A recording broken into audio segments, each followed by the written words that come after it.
내 형제들아, 너희가 여러가지 시험을 당하거든 온전히 기쁘게 여기라. 이는 너희의 믿음의 시련이 인내를 만들어내는 줄 너희가 알미라. 인내를 온전히 이루라. 이는 너희로 온전하고 구비하여 조금도 부족함이 없게 하려 함이라. 아멘. 요즘 우리 사모님이 오카노 목사님 설교를 이렇게 들으세요. 요즘 세대 목사님 설교하고 또 우리 오카노 목사님 설교를 이렇게 들어보면 확실히 세련미는 없어요. 그런데 제가 한두 살 때 듣던, 그때는 이제 테이프밖에 없었는데 시대가 바뀌어서 이제 인터넷으로 설교를 듣게 되니까 또 핸드폰으로도 듣게 되니까 참 많은 걸 느끼고, 그때 들었던 내용들이 다시 한번 이렇게 기억나는 걸 보면서 많은 걸 생각하게 했습니다. 그때 그 목사님 나이가 한 50대쯤 되셨을까요? 한참 일하실 나이. 사랑의 교회가 이제 막 성장하고, 사랑의 교회는 뭘로 성공했냐면 이제 그 성경 공부로 굉장히 교회가 성장하고 부흥했던 시대의 흐름에 있어서 이제 대학생들이 성경에 대한 이 호기심을 갖게 됐던 것이 딱 맞아 떨어졌고, 그래서 오카노 목사님이 가르치는 이 제자 훈련을 거기서부터 시작됐습니다. 지금은 이제 많이 그 열정이 많이 식었습니다만은, 이게 이제 사랑의 교회에서부터 시작된 어떤 그런 교회의 발전하는 하나의 계기로 삼았던, 평신도들을 더욱더 신앙을 깊이 하고 신앙을 올려놨던 계기를 만들었던 것이 그 부분입니다. 오카노 목사님 설교를 들어보니까 요즘 목사님들 설교하고는 깊이는 그렇게 깊지 않아요.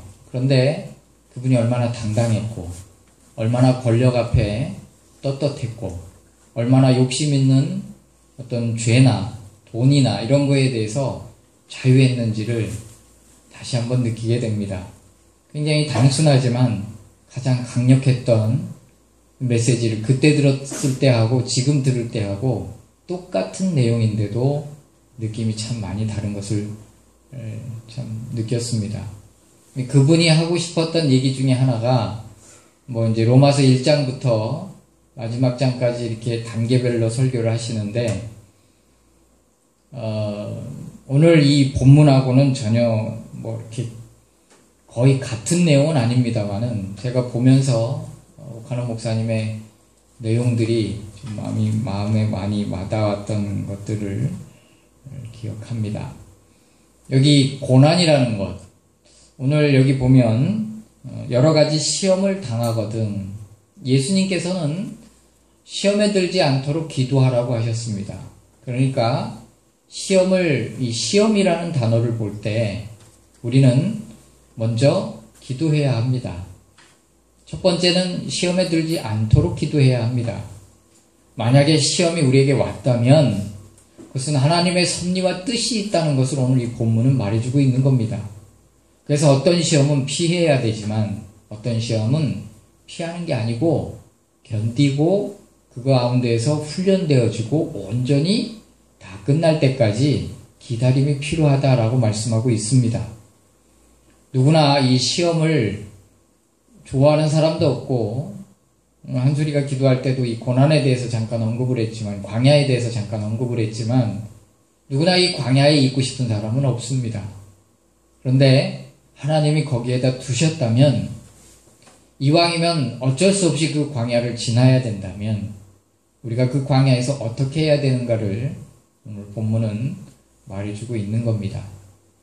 시험을 만나면 첫 번째, 환난과 시험을 잘 구분을 해야 됩니다. 환난은 얼른 피해야 돼요. 그리고 시험은 하나님이 주신 시험은 잘 견뎌야 합니다.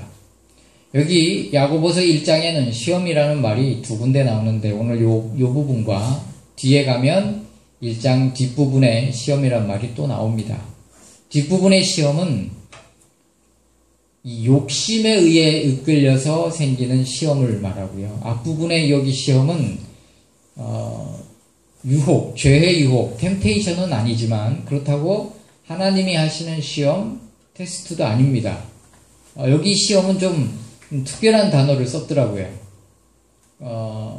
그래서 그 영어를 쓰기는 썼는데요. 하여튼 템테이션도 아니고 테스트도 아닌 시험이에요. 견뎌야 되는 시험입니다. 사람이 고난을 만나면 피하고 싶은 게 상책이에요. 피하고 싶은 게 본능입니다. 직장을 갔다. 직장에 좋은 사람들을 만나면 참 좋지만 직장에 가보니까 좋은 사람들이 아니다. 그러면 대부분 거기를 그만두고 싶어 합니다. 학교도 마찬가지입니다. 학교를 갔다. 좋은 선생님이 있는가 하면은 선생님 별명 중에 그런 것도 있습니다. 재물포, 쟤 때문에 물리 포기, 그런 선생님들도 있고, 미친 개, 그런 선생님들도 계십니다. 우리 1학년들도 그런 선생님들이 계신가요? 있나 보군요. 그러면 우리가 그 학교를 그만둬야 되는가? 아니에요. 거기서 견디고 거기서 훈련받고 거기서 이겨야 됩니다. 안 좋은 선생님을 만나면 그 안 좋은 선생님과 어떻게 관계를 이끌어가는지를 배우는 거예요. 그런 선생님은, 그런 사람은 앞으로 어떻게 대해야 되는지를 학교에서 미리 배우는 좋은 훈련의 시간입니다. 학급에 요즘은 몇 명이 한 학급인지는 모르겠습니다만 우리 때는 한 반에 60명 가까이 됐습니다. 어마어마한 숫자지요. 그러니 별의별 사람 다 있습니다.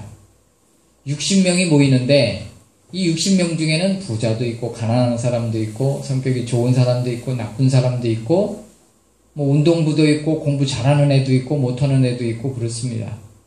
그러면 우리 때에는 그래도 이 왕따라는 게 없었습니다. 왜냐하면 질서가 확실히 정립이 되거든요.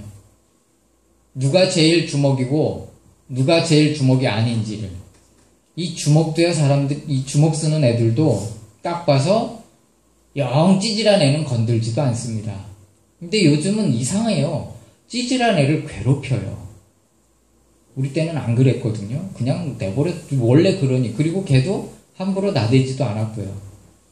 요즘은 그 참 못난 애가 나대는 것도 이상하고요. 그런 애를 가만두지 않고 괴롭히는 것도 좀 이상합니다. 그러면 학교에 가기 싫은 애들도 학교를 어거지로 갑니다. 우리 때는. 그럼 뭘 배우느냐? 여러분 나중에 사회생활 할 때 어떤 사람이 돈을 많이 버냐면 공부 1, 2등 하던 애들이 돈을 많이 버는 게 아니에요. 그 학교에서 전교 1, 2등 하던 애들은 판사나 의사가 돼요. 그런데 반에서 1, 2등 하던 애들은 대부분 뭐가 되느냐? 공무원이나 교사가 됩니다. 그러면 어떤 애들이 진짜 돈을 버느냐? 정말 공부 못하던 애들, 막 주먹 쓰던 애들, 이런 애들이, 정말 빌빌거리는 애들이 사회에 나가서는 돈을 잘 벌어요. 왜냐? 자기는 거기서 사람관계를 어떻게 하는지 충분히 배웠거든요. 맞으면서 크기도 하고 아부하면서 크기도 하고, 내가 살아남으려면 저 아이에게는 어떻게 해야 되는지, 저 친구에게는 어떻게 해야 되는지 잘 알거든요. 공부 잘하는 애들은 건들면 안 되고, 이렇게 성장하면서 학교를 포기하는 게 아니라 정말 다니기 싫은 애들도, 다 그런 건 아닙니다만은 21~22살 때 마지못해서 살던 애들, 막 죽고 싶고 외롭고 쓸쓸하고 칼로 자기 손목 긋고 그랬던 애들이 어느 날 보니까요, 돈을 진짜 잘 벌고 있어요. 왜 그런가 그랬더니 자기 인생에 뭐가 필요한지 분명히 아는 거예요. 살아남기 위해서 뭔가 해야 됐고, 사람이 뭐가 괴로운지 알고 있고, 그러니까 뭘 하니까 그 사람이 요구하는 게 뭐고 그에게 필요한 게 뭔지를 알고 그걸 잘 맞춰서 쓰는 거예요. 인생은 어떻게 될지 아무도 몰라요. 하나님만 아세요. 포기하는 게 아니고 견디고 인내하고 하나님을 바라보면 좋은 날은 옵니다. 지금은 행복하게 사는 사람이 내일 불행할 수 있고요. 지금은 불행하게 사는 사람이 내일은 행복하게 살 수도 있습니다. 자랑할 것이 없는 겁니다. 오늘 본문은 우리 은총이가 저한테 물어봤던 것 같은데요. 왜 악한 사람이 돈을 잘 버냐? 왜 악인이 잘 되냐? 거기에 대한 답변은 시편 37편에 있습니다. 여기 시편 37편에도 1, 2, 3절에 보면 악인이 잘 되는 걸 보고 의인이 뭐라고 표현했냐면, 악인이 왜 이렇게 잘 되는가? 내가 그 모습을 보고 실족할 뻔했다. 근데 악인과 의인은 결과가 틀려요.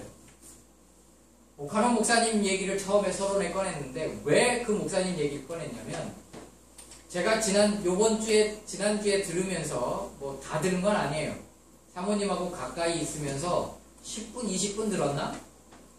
그거 잠깐 들었는데 어떤 내용이 나왔냐면, 남편이 교회를 안 다녀요. 근데 사업을 해요. 근데 사업이 너무 잘 되는 거예요. 근데 그 아내가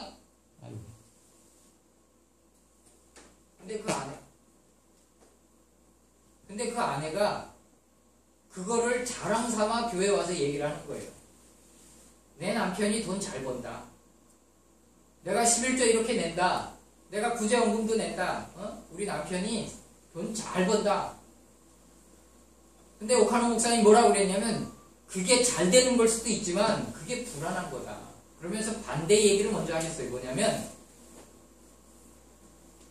어떤 사람이 사업이 잘 될 수밖에 없는 사람인데, 아내가 기도하고 아내 집안이 다 기도하고, 남편이 이제 교회를 안 다니지만 남편은 재능이 있고 공부 잘했고 사람 인맥도 넓고 그 일의 전문가고, 그 일을 하면 돈을 벌 수밖에 없는데 망하는 거예요. 그러니까 이 아내가 더욱더 기도하고 더욱더 금식하고, 남편도 감히 생각하다 안 되니까 어느 날 아내가 금요일날 여보 교회 가서 우리 기도합시다 그랬더니, 남편이 이때다 싶었는지 자기를 왜 전도 안 했는지 기다린 거예요. 한번 가볼까? 마지못해 가는 것처럼, 에이 난 담배도 못 끊었는데 뭐 못 가. 그러니까 부인이 화를 내고 생색낼 막 그럴 줄 알았는데, 남편이 담배를 못 끊어서 못 가 이 말은 가고 싶다는 말이 숨어 있거든요. 그래서 남편을 살살 구슬러서 데리고 갔더니 남편이 사업도 안 되고 안 되니까 아내 따라서 교회 왔는데, 그날따라 목사님 설교가 너무 자기하고 맞아 떨어지는 거예요. 그리고 그날 기도를 하는데, 아니 웬 미친 사람들이 막 소리를 지르면서 불 다 꺼놓고 찬양 틀어놓고 뭐 이상한 소리를 막 양옆에서 막, 얼마나 이 사람이 무서웠는지, 여기 미친 사람들 모임인가 보다. 그러는데 아내가 옆에서 막 울면서 기도하는 거예요. 아내를 딱 보는 순간 자기도 모르게 눈물이 쏟아지면서 자기도 모르게 자기 입에서 이상한 소리가 나오는 거예요. 방금 전에 옆에 이상한 미친 사람들이 있다고 놀랐는데 자기가 아내 보는 순간 자기가 미친 소리를 하고 있는 거예요. 그러면서 눈물이 터지고 그때부터 교회를 다니기 시작합니다. 오카노 목사님이 하시는 얘기가 뭐냐면, 다 그런 건 아니지만 교회를 안 다니는데도 형통한 게 형통한 거냐? 그게 아니다 이거예요. 그러면서 제가 20여 년 전에 들었던 설교가 그대로 또 나오는데, 그게 뭐였냐면, 하나님의 진노 중에 가장 큰 진노가 무엇이냐? 하나님의 형벌 중에 가장 큰 형벌이 무엇이냐? 그것은 내버려 두심이래요. 그냥 그 사람 그대로 두심이래요. 하나님의 최고의 사랑은 뭐냐? 간섭하심이래요. 매로 치시는 거래요. 매로 치니까 하나님께 돌아오고 하나님께 나와 기도하고 하나님을 바라보는데 매로 안 치니까 지 갈 길 가는 거예요. 잘 되니까 자기가 잘나서 잘 되는 줄 알고 그냥 쭉 가는 거예요. 그러다가 망하면 이 사람은 성품상 일어나는 사람도 많습니다만은 원래 성공하는 사람이 계속 성공하거든요. 그런데 대부분은 그렇게 잘 나가다 망하면 못 일어서는 경우도 많아요. 그래서 오카노 목사님이 얘기하는 게 참 다시 그 부분을 얘기하시는 거예요. 하나님의 진노가 가장 큰 진노가 뭐냐? 내버려 두십니다. 자식도 정말 말을 안 듣고 속을 썩이면 나중에 그냥 내버려 둔대요. 네 하고 싶은 대로 해라. 이게 가장 큰 형벌이라는 거예요. 포기한 거예요. 근데 하나님은 우리를 포기하지 않으세요. 포기하지 않으시기 때문에 여러 가지 시험거리를 우리에게 주시는 거예요. 그 시험은 뭐냐? 우리로 하여금 훈련하게 하고 하나님의 사람으로 하고 이 본문대로 보면 구비하여 갖추고 완벽한 사람을 만드시는 게 이 시험이에요. 시험을 만나면 우린 대부분 그걸 피하려고 그래요. 다윗이 광야에 있기 싫어했어요. 그래서 시글락으로 도망가요. 그러나 하나님이 주신 그 시험, 요셉은 성경에 뭐라고 표현해놨냐면 하나님의 말씀이 그를 단련하실 때까지. 그러니까 그가 감옥에 있는 시간은 하나님의 말씀이 그를 만드시는 시간이었대요. 그리고 그가 완벽한 사람이 됩니다. 우리는 이 감옥에서 벗어나고 싶고 노예살이에서 벗어나고 싶지만 우리가 원하든 우리가 원하지 않든 우리가 삶의 이런 시험을 만났을 때 그 시험은 우리로 완벽하게 하고 하나님의 사랑으로 구비하게 하시는 과정입니다. 그러면 이 과정 가운데 우리가 해야 될 게 무엇이냐? 첫 번째, 인내하고 기다리는 겁니다. 악인을 볼 때 너무 잘 된다고 부러워하거나 그를 따라서 살 필요는 없습니다. 대부분 하나님께서 악인을 그냥 두시는 것은 방금 전에 말했듯이 진노예요. 의인을 건들지 않으면, 하나님의 자녀를 건들지 않으면 하나님이 그냥 두십니다. 근데 때로는 자기 백성을 건들 때는 하나님이 분노하세요. 이스라엘 역사가 그래요. 그런데 어떨 때는 자기 백성을 훈련하시기 위해서 자기 백성을 괴롭히는 걸 또 허용하실 때도 있어요. 어쨌거나 우리가 시험을 만나면 하나님의 선하신 뜻이 있고 계획이 있는 줄 알고 그것을 인내하고 버티고 견디고 그 기간을 채워서 시험에 통과하기를 바라는 마음으로 살아가야 된다는 것입니다. 시험을 만나면 도망가고 싶어요. 하지만 시험을 만나면 하나님이 주어진 시간이 있다면 그 시간까지 인내하고 기다리면 구비하여 완전한 사람이 될 줄로 믿습니다. 하나님이 원하시는 사람이 될 때까지 우리가 어느 곳에 있어야 된다라고 한다면 그곳에 있어야 돼요. 만약에 자기가 거기서 벗어난다, 내가 여기 있기 쉽지 않다, 그러면 그 고난이 끝나느냐, 그 훈련이 끝나느냐? 그렇지 않아요. 2배, 3배, 4배 더 힘들어요. 그냥 하나님이 붙여주시는 환경 가운데 있을 때 그때가 내가 가장 좋은 장소고 좋은 훈련의 장소고 좋은 곳이에요. 내가 임의대로 바꾼다고 해서 바뀌는 게 아니에요. 바꾼다고 해서 고난이 끝나는 게 아니에요. 여러분, 운동선수가 하나님이 어떤 사람을 축구선수를 만들어서 금메달을 따게 하시길 원하시는데 그 사람이 이 코치가 마음에 안 들고 이 선수들이 마음에 안 든다고 다른 데 가서 훈련한다고 그 사람이 실력이 느나요? 다른 데 가서도 똑같이 훈련 안 해요. 어차피 자기가 쌓아야 될 훈련은 다 해야 돼요. 자기 체력을 위해서 몸에 살을 붙이기 위해서 어느 정도의 기초 훈련을 해야 되고 어느 음식을 먹어야 되고 이거는 거기서 안 해도 다른 데서도 해야 되는 거예요. 오히려 운동을 하다가 쉬면 다른 데서 할 때는 더 힘들어요. 다시 시작하게 됩니다. 마찬가지예요.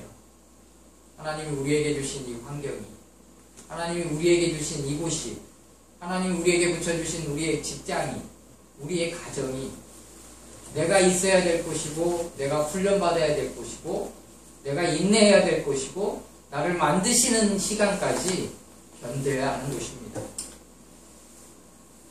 잘 알듯이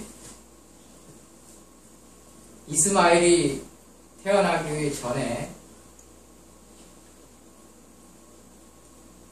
하갈이 임신을 하고, 하갈이 누구냐면 아브라함의 아내의 첩이에요.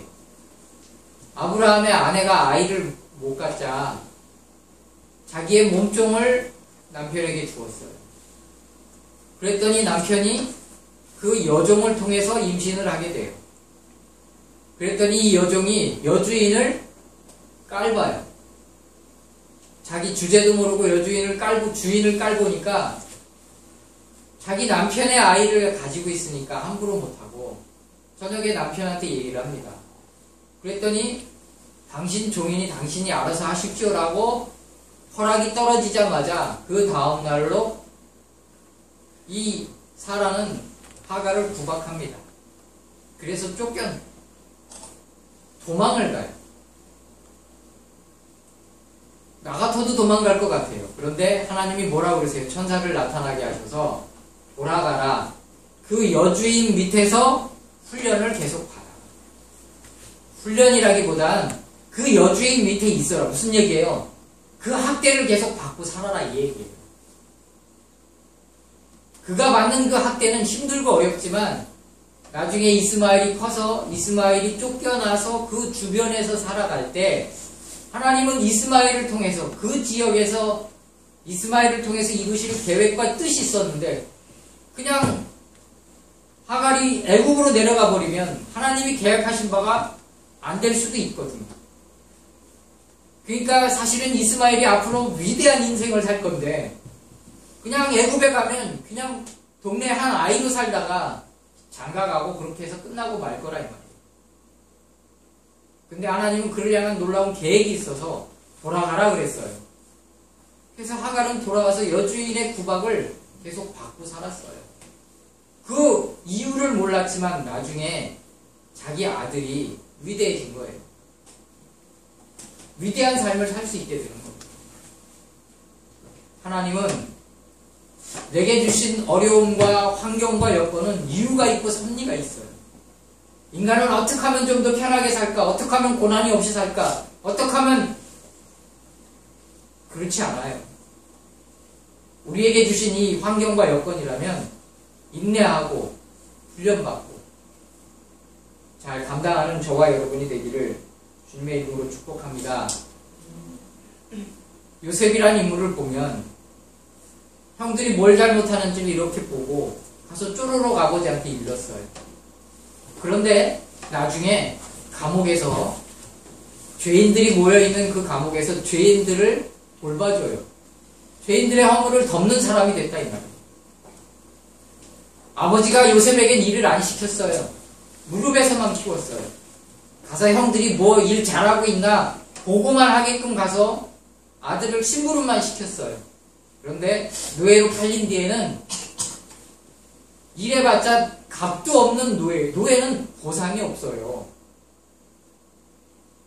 일도 안 하던 그가 성실해야만 했어요. 그래서 나중에 나라의 2인자가 됐을 때 사람을 다스릴 줄 알게 되는 거예요. 여러분, 내게 주신 이 장소가 내게 가장 좋은 곳이에요. 내 임의대로 꺾어버리고 풀어버리고 헤쳐버리면 하나님은 다른 사람을 통해서 하시고 하나님은 다른 일로 역사를 하시지만 자기가 쓰임받고 자기가 해야 될 일을 놓치는 거예요. 어떤 축복이 우리에게 기다리고 있는지 아무도 몰라요. 그러니까 우리가 할 일은 살아남는 거예요. 요셉이 감옥에서 견딘 것, 훈련받는 것, 다윗이 광야에서 사울이 죽이려고 7년 반 동안 죽이려고 위협하고 쫓아다녔지만 그냥 그는 죽지 않고 살아남는 것. 그랬을 때 그는 위대한 왕이 됐던 겁니다. 그래서 오늘 이 본문은 우리가 여러 가지 시험을 당할 때 시험의 모습은 다양해요. 욥처럼 모든 걸 빼앗길 때가 있고, 다윗처럼 사람에게 시달릴 때가 있고, 요셉처럼 억울하게 노예가 되고 감옥에 돼서 도망도 못 가고 그냥 갇혀 있는 거예요. 하나님이 허락하시는 우리에게 다가오는 시험의 모습은 다방면 여러 모양이에요. 우리가 시험에 들지 않게 기도해야 되지만 시험이 찾아왔다면 그것이 우리에게 뭔가 섭리가 있고 뜻이 있다라고 생각하고 인내하고 견디고 하나님 바라보면서 살아가길 바랍니다. 그래서 요셉이 어떤 인물이 됩니까? 애국 모든 사람들과 그 중동 지역 사람들을 먹여 살리는 구원자가 될 뿐만이 아니라 자기 가정 내에서 자기를 팔아버린 형들을 돌보고 용서하고 사랑하는 인물로 그 자녀들까지 기르는 정말 위대한 사람이 됩니다. 그것은 무엇이 그를 그렇게 만들었는가? 인내하고 버티고 훈련받은 순종의 세월들이 그를 그렇게 만들었습니다. 할렐루야. 여러분, 내 잘못이든 환경이든 하이든 자이든 내가 고난을 만났다면 그 고난으로 인해 눈물을 흘리면 그리고 그 고난이 끝난 뒤에는 그 고난의 값어치 이상 내가 눈물을 한 1리터 흘렸다. 그럼 하나님은 그 1리터의 보상으로 그 이상으로 주신다고요. 어떤 사람은 2시간을 울었다. 그 2시간의 운 값을 하나님은 10배, 100배, 1000배로 갚아주신다고요. 그래서 요셉은 물론 그가 전혀 잘못한 게 없는 건 아니겠지만 사실 그게 형들이 팔아버릴 죄인지는 아니라고 생각합니다. 나중에 형들도 요셉과 식사를 할 때 요셉이 자기 동생인지 모르고 애굽의 국무총리인 줄만 알고 요셉의 형제들은 형제들의 말을 하고 요셉은 애굽의 말을 하고 있으니까 말이 안 통할 줄 알고 형제들이 이렇게 말했어요. 응?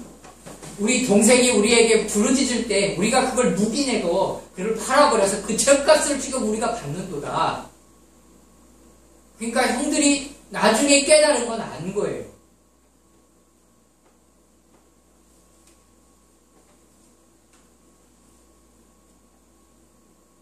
그러한 그 요셉에게 하나님은 므낫세와 에브라임을 주세요.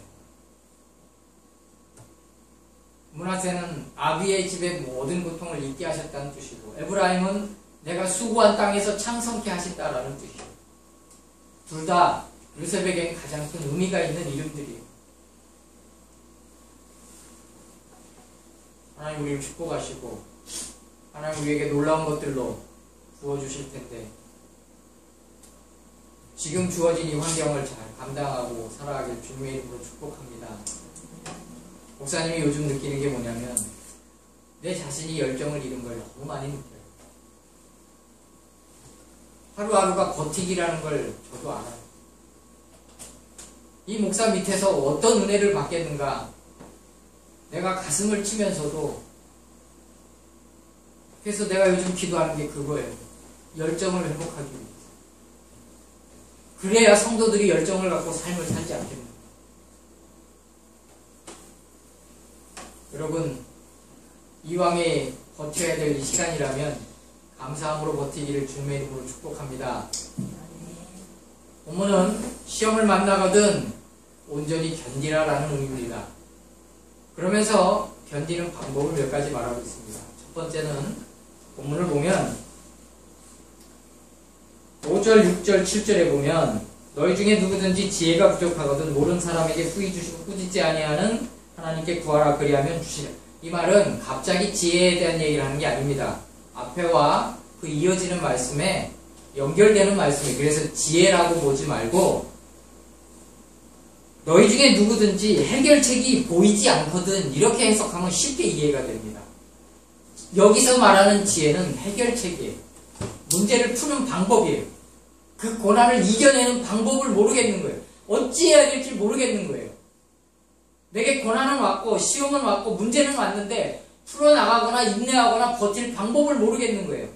누구든지 지혜가 부족하거든 모든 사람에게 후히 주시고 꾸짖지 아니하시는 하나님께 구하라. 그리하면 주시리라. 오직 믿음으로 구하고 조금도 의심하지 말라. 의심하는 자는 마치 바람에 밀려 요동하는 바다 물결 같으니. 뭐냐면 배가 동력을 잃은 거예요. 배가 이 돛대가 부러졌나 봐요. 그냥 부는 대로 밀려가는 거예요. 표류하는 거예요. 다시 말해서 믿음으로 구하고 조금, 그러니까 하나님께 기도했다면 그리고 믿으라 이 말이에요. 의심하지 말라는 의미예요. 주신다라는 다른 의미예요. 이게 부정적인 의미가 아니고, 부정의 부정은 이스라엘의 문화가 그래요.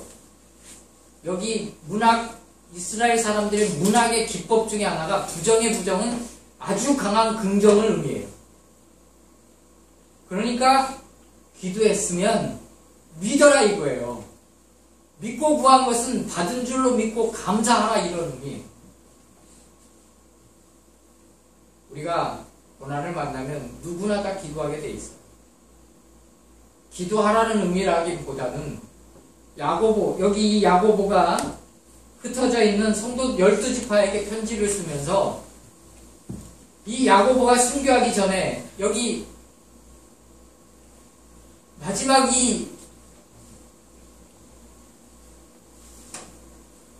헤롯이 야고보를 잡아다 죽이잖아요. 그리고 베드로도 잡아 죽이려고 하잖아요. 근데 이 야고보가 순교하기 전에 순교자들은 그걸 안 하고 와요. 자기가 인생이 얼마 안 남았다는, 사도 바울도 그랬거든요. 그러니까 마지막으로 이렇게 쓰면서 서두에 이걸 넣은 거예요. 넣으면서 그가 마음에 소원하는 게 뭐냐면, 고난을 만나고 어려움을 만나면 누구나 당연히 기도합니다. 그 기도에 대해서 믿으라 이 말이에요. 의심하지 말고 흔들리지 마라 이거예요. 흔들리는 사람은 너희들이 배가 표류하는 것처럼 그렇게 흔들리는 그런 사람이 될 거란 의미가 아니라, 강한 부정의 부정은 긍정. 하나님의 약속은 반드시 기도한 것은 이루어진다라는 겁니다. 이런 사람은 무엇이든지 주께 얻기를 생각하지 말라.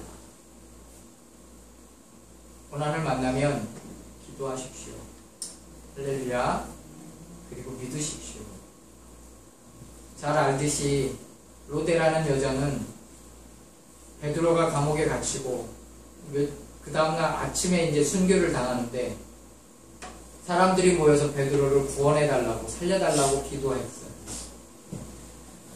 그런데 베드로가 정말 와서 문 앞에서 두드리고 있으니까 아무도 안 믿었어요. 아니 그런 기도를 왜 하고 있나 모르겠어요. 그 집에 제일 서열이 낮은 사람이 로데라는 계집종이었나 봐요. 밖에서 두드리니까 나갔습니다. 누구세요? 그랬더니 베드로다 그랬더니 문부터 열어야 되는데 너무 기뻐가지고 돌아와서 기도하고 있는 사람들한테 베드로가 왔습니다 그랬어요. 지금 뭐하고 있냐면 베드로 구원해달라고 기도하고 있거든요. 그랬더니 기도하던 사람이 뭐라고 그랬냐면, 웃기지 마. 감옥에 있는 사람이 왜 어떻게 와 있어. 그래도 아니 베드로 맞다고. 그러면 그게 천사일 거야. 무슨 얘기냐? 아무도 안 믿는 기도를 해도 하나님은 그 기도를 바탕으로 역사하신다고. 우리가 무엇 때문에 기도해요? 하나님이 들으시기 때문에 하는 거예요. 우리의 모든 기도 하나님이 들으신 줄로 믿습니다. 시험을 만나면 기도해요. 정확히 말하면 기도하라기보다는 기도한 것을 믿고 기다리라는 거예요. 할렐루야. 두 번째로 뭘 말하고 있냐면, 낮은 형제는 9절에 보면 낮은 형제는 자기의 높음을 자랑하고 부한 형제는 자기의 낮아짐을 자랑할지니. 지금의 자기 형편을 보면 가난한 사람이고 힘없는 사람은 자기 자신만 봐요. 그러나 여기 성경은 뭐라고 하고 있습니까? 아무리 없어도 하나님이 주신 것들을 보고 자랑하래요. 정말 자랑하라는 게 아니라 하나님이 주신 것들을 바라보며 힘을 얻고 살아가기 주님의 이름으로 축복합니다. 여러 가지 시험을 만나면 기도하시고, 기도한 뒤에는 기대함으로 기다리시기를 주님의 이름으로 축복합니다.